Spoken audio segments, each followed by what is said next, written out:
Alhamdulillahirabbil alamin wa bihi nasta'inu ala umuri dunya waddin. Wassalatu wassalamu ala asrofil anbiya'i wal mursalin nabiyina Muhammadin wa ala alihi wa sahbihi wa sallim wa barik ajmain. Qala Allah ta'ala fi kitabil karim, a'udzu billahi minasy syaithanir rajim. Bismillahirrahmanirrahim. Huwa alladzi ba'atsa fil ummiyina rasulan minhum yatlu 'alaihim ayatihi wa yuzakkihim wa yu'allimuhumul kitaba wal hikmata wa in kanu min qablu la fi dhalalin mubin. Shadaqallahul azim. Jamaah salat maghrib yang dirahmati Allah Subhanahu wa taala. Marilah kita memulai majelis kita yang mulia ini dengan bacaan basmalah bersama-sama. Bismillahirrahmanirrahim. Jamaah yang dirahmati Allah Subhanahu wa taala. Peta yang saya pilihkan ini adalah peta yang menunjukkan kondisi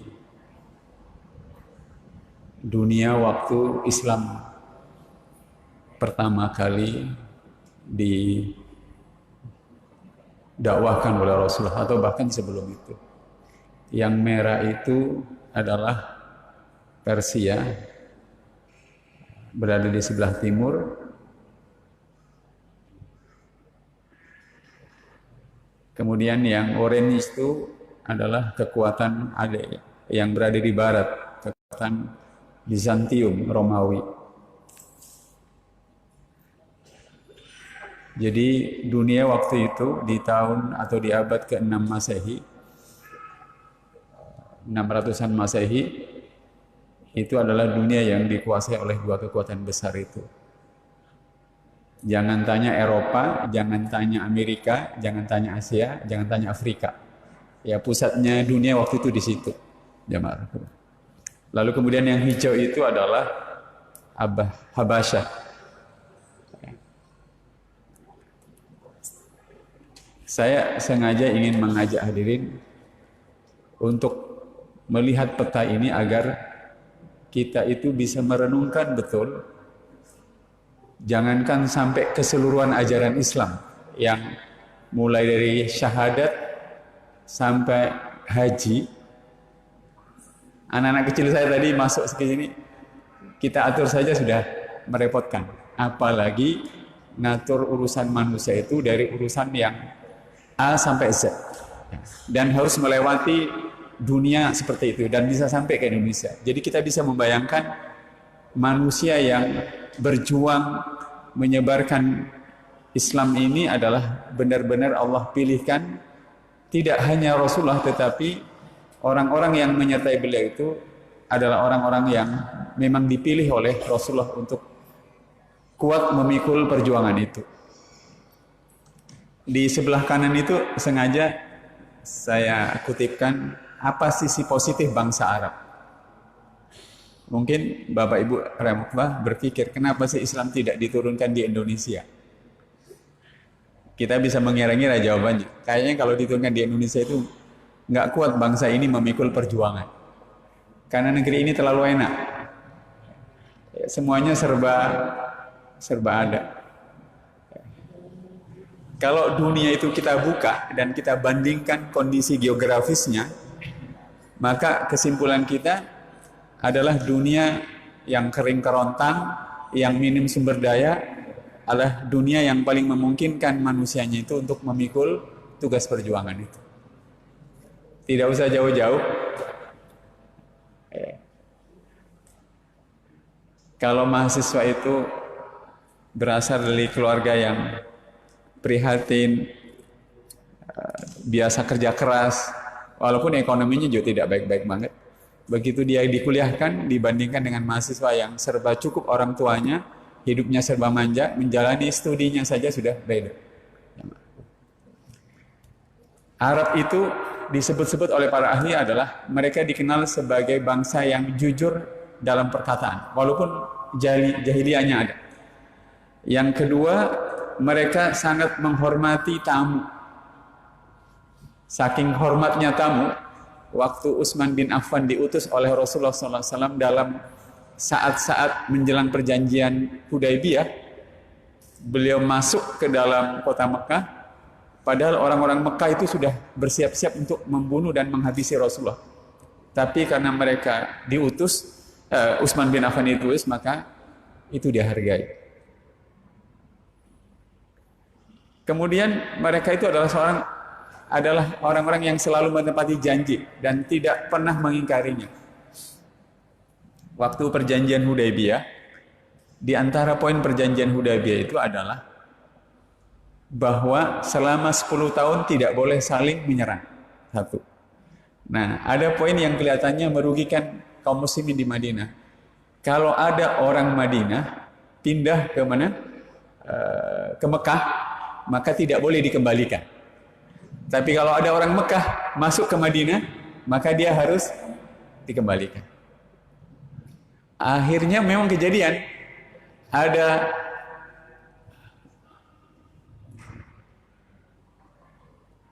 orang dari Madinah, jamaah Rasulullah, yang masuk ke Mekah dan tidak bisa dikembalikan. Tapi artinya dipatuhi oleh oleh sahabat, dan dampaknya begitu besar. Lalu yang keempat, mereka itu berani, tangguh, pantang menyerah, dan beberapa hal. Di abad ke-7 atau 9 Masehi, kaum muslimin itu pernah berperang dengan kekuatan 15.000 pasukan, menang. Tetapi Romawi yang ini, kekuatan yang ini, tiba-tiba membalasnya dengan mengirim 600.000 pasukan. Kaum muslimin hanya 15.000. Panglima perangnya waktu itu namanya Alif Arsalan. Beliau tahu pasukannya akan sangat runtuh moralnya mendengar 600.000. Bukan 60.000, 600.000. Berarti 40 kali lipat. Ya kan? Maka sang panglima perang itu masuk ke dalam tendanya. Beliau memakaikan kain kafan ke tubuhnya, lalu kemudian menyemprotkan ke tubuhnya itu minyak mayat. Apa nih? Kalau di Indonesia ini minyak yang biasa dipakai untuk kemenyan dan segala macam. Pokoknya minyak itu. Nah, beliau keluar lagi dan menghadapi pasukannya, dan kemudian beliau membakar semangat pasukannya bahwa ini adalah jihad fisabilillah, dan ini adalah segala macam beliau. 15.000 pasukan itu masuk juga ke tendanya masing-masing dan membungkus tubuhnya dengan kain kafan, menyemproti tubuhnya dengan wangi mayat itu, dan mereka bertarung melawan 600.000. Kalah yang 600.000 itu. Jadi sampai bagian ini saya merenung, kita ini punya Al-Quran, punya syahadat, punya sejarah Rasul. Kenapa kita ini tidak bisa melakukan hal-hal besar dalam hidup? Ya, kerjaannya nggak disiplin, baca buku saja tidak serius, beribadah saja tidak serius. Padahal yang kita miliki itu adalah hal yang sangat besar. Mari kita lihat apa komentar pakar Barat John L. Esposito ini dalam bukunya yang berjudul Islam the Straight Path. Di halaman 33, orang ini mengatakan yang paling mencengangkan tentang perluasan Islam di masa awalnya adalah kecepatan dan berhasil. Cepat dan berhasil. Waktu itu tidak ada teknologi seperti yang sekarang. Ya. Cepat dan berhasil. Sekarang lambat dan gagal. Mungkin kita. Ya. Para pakar Barat merasa takjub akan hal ini. Dalam 10 tahun, pasukan Arab menaklukkan angkatan perang Bizantium. Bizantium itu yang ini, yang oranye. Ya. Dan untuk pertama kalinya dalam sejarah Rasulullah, pasukan Bizantium itu dikalahkan dalam perang Tabuk, perang Mu'tah dan perang Tabuk. Itu di zaman Rasulullah SAW. Sehingga waktu itu ada dialog, Heraklius itu memanggil panglima perangnya, kenapa sih kita kalah? Apakah orang-orang Arab itu jauh lebih banyak dari pasukan kita? Panglima perangnya Heraklius, panglima Bizantium bilang, pasukan kita jauh lebih banyak. Lalu apakah perlengkapan senjata mereka lebih lengkap? Panglima perangnya bilang, justru perlengkapan kita juga lebih lengkap. Heraklius bilang, pasukan kita lebih banyak, perlengkapan perangnya lebih banyak, kenapa bisa kita kalah? Nah, panglima perang Bizantium bilang, kalau sedang jeda perang, di zaman dulu kan perang nggak berlangsung 24 jam. Kalau sedang jeda perang, pasukan kita itu istirahatnya membutuhkan minuman keras, membutuhkan wanita, membutuhkan judi. Sementara pasukan Arab itu, pasukan Islam itu hanya butuh selembar kain, lalu mereka letakkan di atas tanah di mana mereka istirahat. Mereka kemudian berdiri menghadap Tuhan yang mereka percayai dan beribadah dan berdoa. Itu bedanya.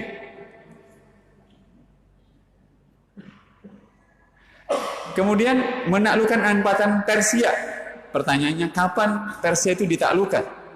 Di awal-awal Rasul sudah mulai terasa. Ya, dan menjadi sempurna pada zamannya Umar bin Khattab, jamaah rukun. Coba kita lihat pasukan. Jadi pakar barat itu heran, lembah tanah yang tidak dihitung orang itu, ini nggak ada apa-apanya. Kira-kira kalau bandingannya sekarang, ini kampus ITS, ini kampus UNER. Ya. Nah ini nggak ada kampusnya, lalu muncul manusia yang bisa mengalahkan orang ITS dan orang UNER. Kira-kira begitu. Pasti sesuatu yang sangat menakjubkan. Kata Esposito itu, dalam 10 tahun pasukan Arab menaklukkan perang Bizantium, Persia, menguasai Irak, Suriah, Palestina, Persia, dan Mesir. Ini yang disebut ini, Irak, Suriah, Palestina, kira-kira daerahnya di daerah ini, ya? Di daerah ini semuanya. Ada di daerah ini. Yang Bizantium dan Persia ditaklukkan, tapi daerahnya belum dikuasai. Yang ditaklukkan yang ini semuanya, tetapi angkatan perang yang merah dan oranye ini sudah bisa ditaklukkan. Banyak hal, tapi yang mau saya sampaikan adalah cara Nabi memilih orang. Dan Allah juga memilih Rasulullah SAW dengan pilihan yang luar biasa. Jamaah rahmatullah, pasukan muslim tampil sebagai penakluk yang sulit terkalahkan sampai bagian ini, jamaah rahmatullah. Saya punya buku 3 di rumah itu. 2 buku itu judulnya Para Panglima Perang Penakluk Islam, karya orang Islam. 1 buku itu karya seorang sejarawan dari Amerika Serikat, Penaklukan Islam. Di situ diulas sangat detail sekali bahwa penaklukan Islam ke semua wilayah-wilayah waktu itu menyebabkan kejadian yang aneh. Tidak saja orang-orang yang ditaklukkan itu menerima agama Islam, tetapi mereka mau berubah budayanya menjadi budaya sesuai Islam itu. Tidak gampang. Jamaah rahmatullah, kata kuncinya adalah di antara sekian hal itu adalah karena yang dipilih manusianya adalah manusia pilihan. Ada hadis Rasulullah tentang Rasulullah sendiri. Rasulullah mengomentari dirinya, sesungguhnya Allah menciptakan manusia itu berkabilah-kabilah, berbangsa-bangsa. Dan aku dipilihkan dari bangsa dan kabilah yang paling baik. Lalu di antara kabilah itu Allah menjadikan bersuku-suku, dan aku dipilihkan dari suku yang paling bagus. Di antara suku itu Allah jadikan beberapa rumah, dan aku dipilihkan dari rumah yang terbaik. Hadirin, boleh percaya atau boleh percaya, boleh tidak. Tetapi Nabi itu kalau diurut ke atas, dari beliau, ayahnya Abdullah, kemudian terus ke atas, sampai sambung ke Nabi Ibrahim, jalur itu tidak ada satupun yang cacat. Jadi kalau diteliti dari ayah, kakek, terus ke atas sampai bersambung ke Nabi Ibrahim, tidak ada satupun yang cacat. Sehingga ahli sejarah manapun tidak mungkin mencederai dan menuduh Nabi itu berasal dari keturunan yang tidak benar. Itu cara Allah Subhanahu wa ta'ala memilih. Yang kedua, kalau kita ingat-ingat, Allah memilih Rasulullah itu lahir dalam keadaan yatim, setelah itu yatim piatu.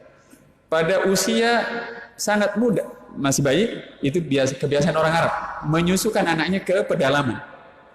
Yang kalau kita baca buku sirah yang kita punya itu, Halimatus Sa'diyah itu bersama suaminya itu bersama rombongan keluarga-keluarga yang lain yang hendak menyusukan anak, mencari bayi suan, itu datang terlambat ke kota Mekah. Yang lain sudah masuk Mekah. Ya, kalau bahasa sekarang, beliau ini mungkin sepeda motor 2 tak. Ya.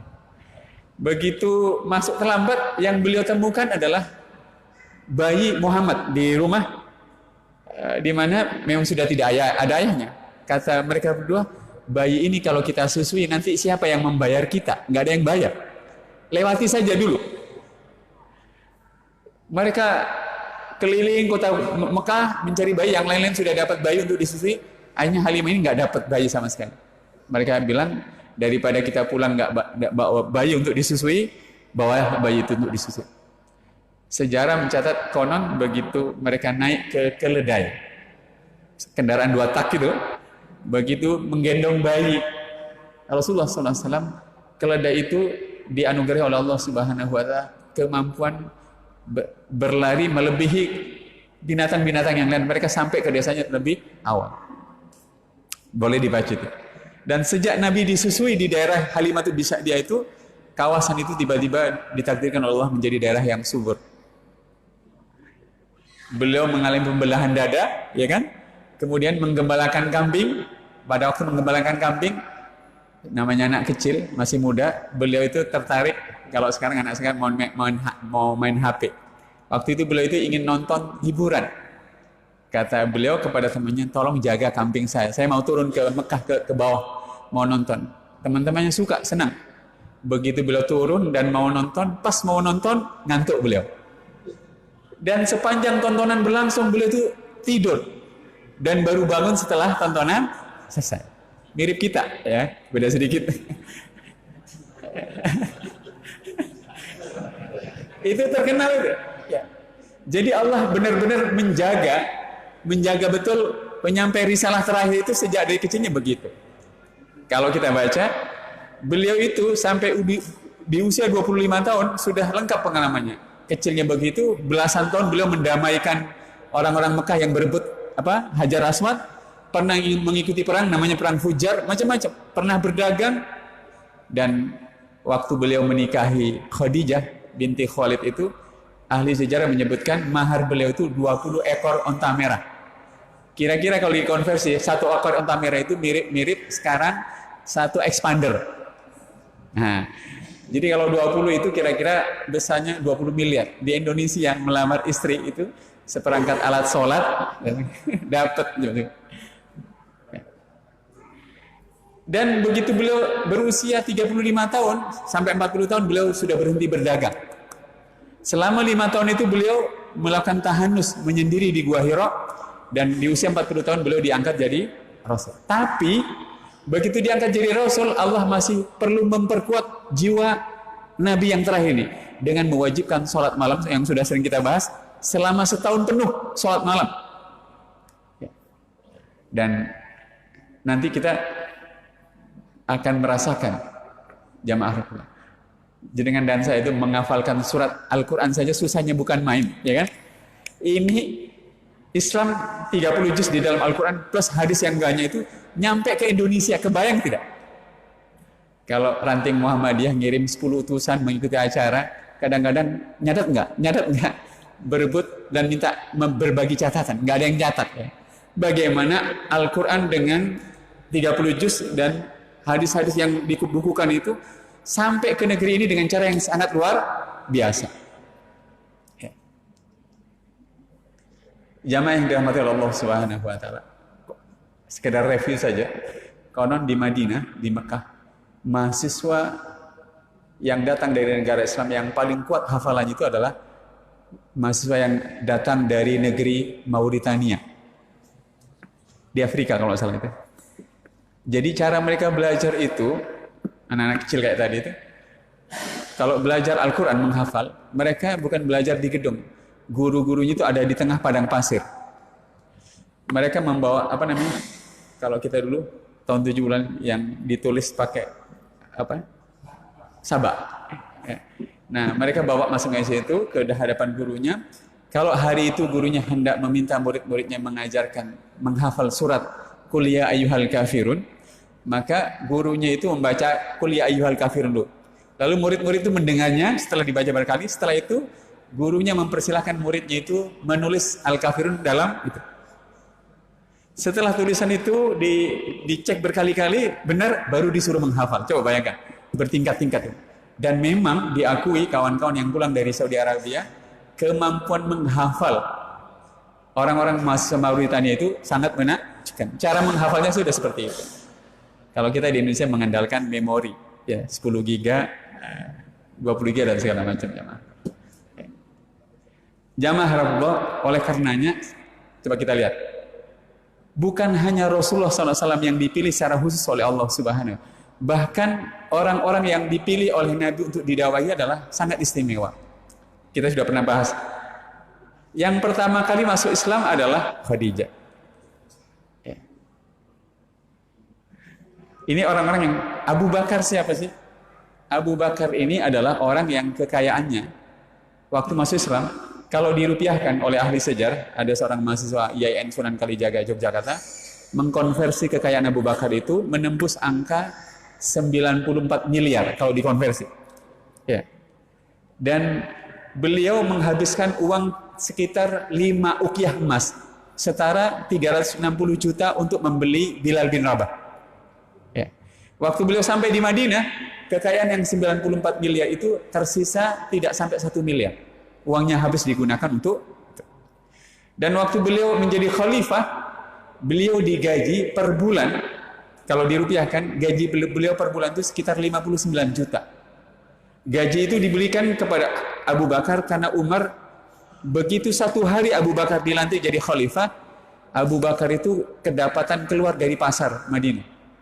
Beliau memarahi Abu Bakar, mengapa engkau keluar dari pasar? Kata Abu Bakar, kalau saya tidak ke pasar, keluarga saya tidak makan. Umar mengatakan, engkau bukan orang biasa, engkau adalah orang yang memimpin kaum muslimin. Jangan ke pasar, uruslah kaum muslimin, kami akan menggajimu. Dan gajinya kalau dikonversi rupiah sekitar 59 juta, tapi angka sebesar 59 juta itu oleh beliau hanya diambil sekitar 2-3 jutaan untuk keluarga, selebihnya beliau kembalikan lagi untuk kepentingan kaum muslimin. Umar bin Khattab adalah orang yang waktu dicatat dan dikonversi, kekayaan beliau itu jauh lebih banyak, sebesar 6 triliun kekayaan Umar bin Khattab. Kalau bisnisnya Abu Bakar itu bisnis kain, kalau Umar bin Khattab itu bisnis perumahan. Jadi yang punya bisnis jual beli baju, nyunah sedikit lah, niru Abu Bakar. Kalau yang jual beli rumah, tanah, kaplingan, niru Umar bin Khattab. Nah, empat orang ini adalah orang-orang yang sangat istimewa. Abu Bakar kita tahu, Zaid bin Haris kita tahu. Zaid bin Haris itu adalah budak Rasul yang dalam perang Mu'tah beliau ditugasi menjadi salah satu di antara 3 panglima perang. Ada Zaid, ada Ja'far sepupu beliau, ada Abdullah bin Rawaha. Lalu jamaah coba lihat orang-orang ini. Mohon maaf. Orang-orang yang didakwai oleh Abu Bakar adalah orang-orang sebagian besar ini Utsman, bahkan kalau kita cek ini adalah orang-orang yang dijamin masuk surga ketika beliau masih hidup semuanya. Jamaah Rasulullah,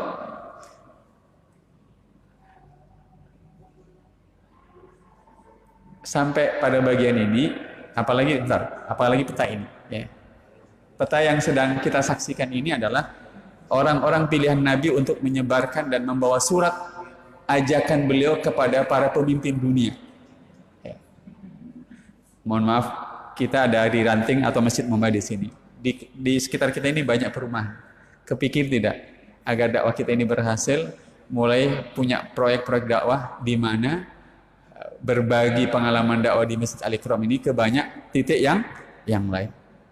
Mungkin tidak atas nama Masjid Al-Ikram, atas nama yang tetapi substansi dakwah itu bisa tertular ke tempat-tempat yang lain. Saya mohon maaf jamaah, kalau saya ini berdakwah, ceramah, ada LCD, gampang, ini entengnya. Dakwah itu sejatinya dari satu pintu ke pintu, dari tempat ke tempat, mendakwai, mendatangi dan menawarkan agama Allah Subhanahu wa taala.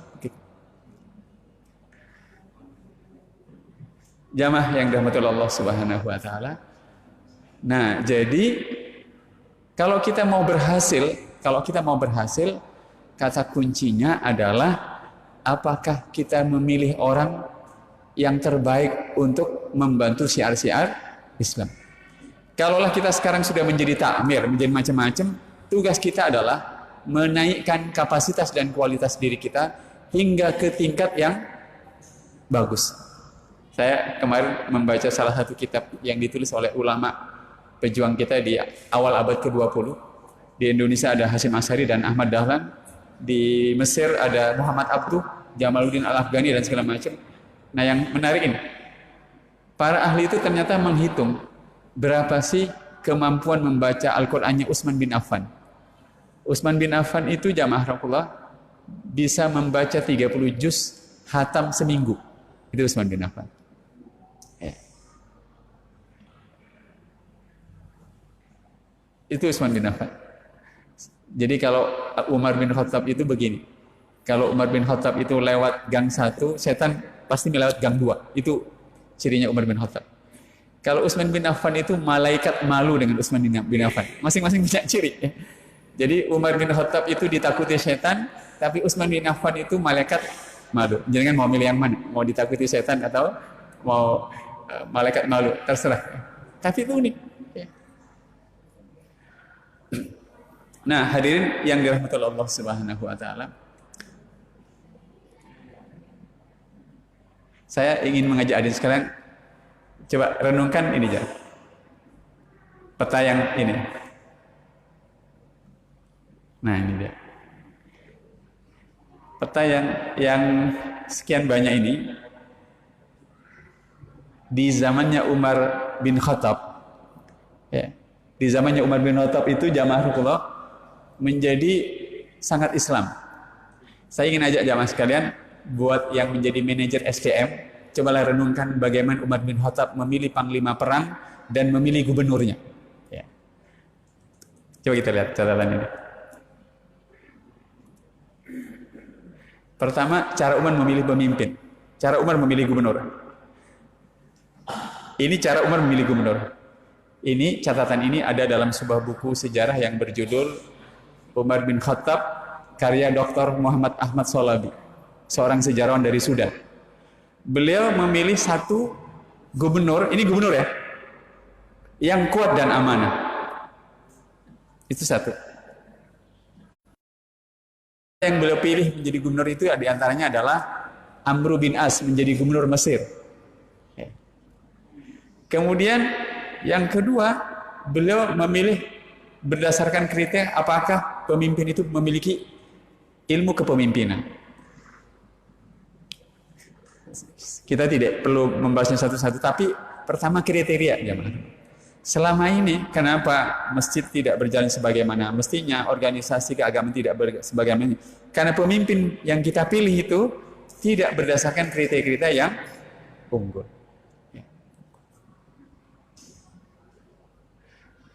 Jamaah Rasulullah, mohon maaf. Coba kalau kita datang ke terminal, mungkin di situ ada organisasi premannya. Di kalangan preman juga tidak sembarangan. Bosnya preman, kalau dibantu 5 preman itu, pembantunya itu bukan dipilih dari orang yang takut berkelahi, pasti normal saja semuanya. Jadi pemimpin memilih pembantunya dengan kriteria yang luar biasa ini normal saja. Sebab kalau sebuah organisasi mau berjalan, maka orang-orang yang membantunya juga harus punya kualitas. Saya baru saja menyekolahkan pelatih sepak bola saya untuk dapatkan lisensi D. Itu seminggu biayanya 3 juta, lisensi D. Ini ada yang mau sekolah lisensi C, itu biayanya 10 juta. Nanti ke lisensi B biayanya 25 juta. Gitu. Begitu mau ke lisensi A sudah bisa dihitung, bisa nembus 50 juta. Itu sepak bola. Hadirin silahkan bongkar di Google. Organisasi apapun, mau yang baik maupun yang tidak baik, segala macam, selalu saja organisasi itu dibangun berdasarkan tingkatan-tingkatan kemampuan. Tidak mungkin kalau organisasi itu mau berjalan. Jadi kalau kita renung-renungkan sekarang, kenapa rumah kita tidak menjadi bagus, anak kita tidak menjadi baik, kemudian sekolah dan segala, karena kita mengabaikan kualitas pada saat kita memilih orang untuk membantu pekerjaan kita. Nggak bisa. Saya tidak perlu sebut baru kesebelasan mana. Waktu saya Senin sore dan Rabu sore akademi sepak bola saya latihan. Lalu anaknya orang tua itu bilang, Ustadz, kemarin anak saya ikut seleksi U18 kesebelasan ini, tidak perlu saya sebut. Nah, anak saya itu mainnya bagus, tetapi anak saya tidak terpilih karena ada orang tua dari pemain lain yang datang dengan bawa uang 8 juta. Agar anaknya itu bisa dipilih oleh pelatih. Itu bayangkan. Ya. Jadi jamaah rahmatullah, organisasi sosial kita ini, mau RT, RW, kelurahan, camat dan segala macam, tidak akan bisa berhasil kalau bab ini tidak diselesaikan. Mau bela diri, karate, macam-macam, semuanya ada. Sama, masjid ini walaupun kita sekarang ada pengurusnya, maka masing-masing kita sudah harus mulai menghitung mestinya kita menaikkan kapasitas kita masing-masing. Coba lihat, ini soal gubernur. Yang gubernur begini. Ini catatannya Dr. Ahmad Salafi, tidak memberikan kepemimpinan kepada orang yang berambisi, melarang pejabat terlibat dalam perdagangan, mendata kekayaan calon pegawai. Nah, bagaimana beliau memilih panglima perang? Mungkin nggak lolos jadi gubernur, mau daftar panglima perang silahkan. Tapi Umar ketat sekali. Beliau yang pertama kali panglima perang itu seorang harus bertakwa, warok dan mengetahui hukum-hukum syariat Islam. Itu kriterianya Umar. Kita kan sempat ribut di negeri ini tentang pemilihan pimpinan A, pimpinan B dan segala macam, hanya berdasarkan kedekatan A, kedekatan B dan segala macam. Kemudian panglima perang itu harus orang yang terkenal dengan kewaspadaan dan pertimbangannya. Ya. Dan tentu yang terakhir, yang ketiga itu, panglima perang adalah seorang yang pemberani dan pintar memanah. Ya. Di zamannya Umar bin Khattab, hadirin, ditaklukkanlah Qadisiyah di Persia. Waktu itu pasukan Qadisiyah itu pasukan gajah. Tapi dengan cerdas, salah satu panglima perangnya Umar bin Khattab, yaitu Sa'ad bin Abi Waqqas, bisa menaklukkan pasukan gajah itu dengan menggunakan onta. Pakai apa? Onta itu dibuatkan topeng. Topeng yang menakutkan bagi gajah, bayangkan. Dan itu terjadi. Saya sengaja mengajak jamaah untuk merenung seperti ini, agar kita begitu membaca sejarah Islam, Islam bisa sampai ke kita sekarang ini melalui perjuangan yang sangat menakjubkan. Bagian terakhirnya, pemimpin perang harus seorang yang cerdik, cerdas dan memiliki pengalaman dalam peperangan. Itu Umar. Dan dua yang terakhir, pemimpin panglima perang harus memiliki keahlian dalam berdiplomasi, terampil, memiliki intuisi dan strategi dalam perang. Dan panglima perang itu harus senang dengan pekerjaannya. Ya, tentu saja jamaah. Hadirin, dengan kriteria seperti ini, coba kita lihat lagi peta yang awal tadi yang saya sampaikan. Nah, itu dia. Jadi yang saya tunjuk ini, separuh dari yang saya tunjuk ini, segininya, yang saya tunjuk dengan ini adalah wilayah di mana Islam itu tersebar di zaman Rasulullah SAW. Lalu seluruh semenanjung Arab ini, segini, itu Islam bisa penuh di zamannya Abu Bakar. Lalu di zamannya Umar bin Khattab, Islam itu meluas kira-kira segini. Lebih luas lagi.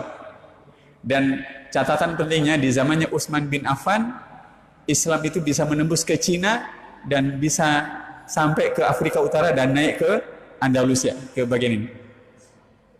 Di Said. Nah, jamaah Rasulullah, oleh karenanya saya ingin mengajak jamaah Rasulullah, jangan mengabaikan pilihan kita pada orang-orang yang kita pilih untuk membantu tugas-tugas kita, itu penting. Kenapa Rasulullah SAW memilih imam sholat, panglima perang, dan segala macam itu orang-orang dengan kriteria-kriteria tertentu. Jamaah. Terakhir, coba renungkan ayat ini di surat ke-61, Allah Subhanahu wa taala berfirman, "Innallaha yuhibbul ladzina yuqatiluna fi sabilihi saffan ka'annahum bunyanun marsus." Sesungguhnya Allah menyukai orang-orang beriman yang berjuang di jalan itu seperti dalam barisan yang sangat rapi. Tidak mungkin itu bisa terwujud dengan baik kalau kita semuanya mengabaikan kualitas diri kita dan kualitas orang-orang yang kita ajak membantu tugas-tugas kita.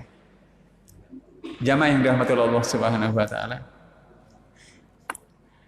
Sejarah memang kemudian menarik kalau kita bertanya dan menggunakan pertanyaan-pertanyaan yang bersifat psikologis, psikologis pasti akan menarik. Saya jujur saja, Teman-teman yang ada di babak yang ada di ruangan ini pasti tahu kan, kalau menjadi manajer marketing dan segala macam di training A, training B dan ini dan segala macam, biayanya mahal dan segala macam. Islam yang kita miliki sekarang, ya, sebagiannya kita hafal dalam dada kita, sebagiannya dalam Al-Quran dan segala macam tuh banyak sekali itu isinya. Tapi bisa sampai ke negeri ini dan kita jadi pemeluknya, itu adalah ikhtiar yang sangat luar biasa.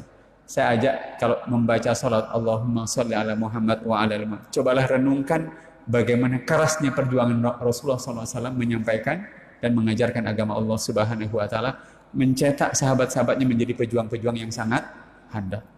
Kalau nanti pemerintah Arab Saudi membuka kembali umroh dan haji, ya, cobalah renungkan di tempat yang sangat keras situasi geografisnya itu, manusia-manusia penyebar dakwah itu kemudian menyebarkan Islam ke seluruh dunia. Jangan.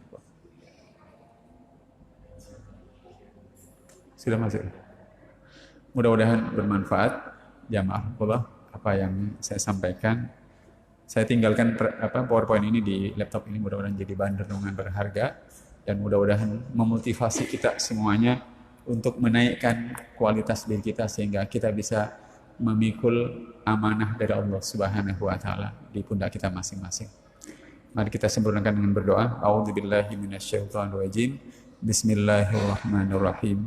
Hamdan yuwafi ni'amahu wa yukafi mazidah.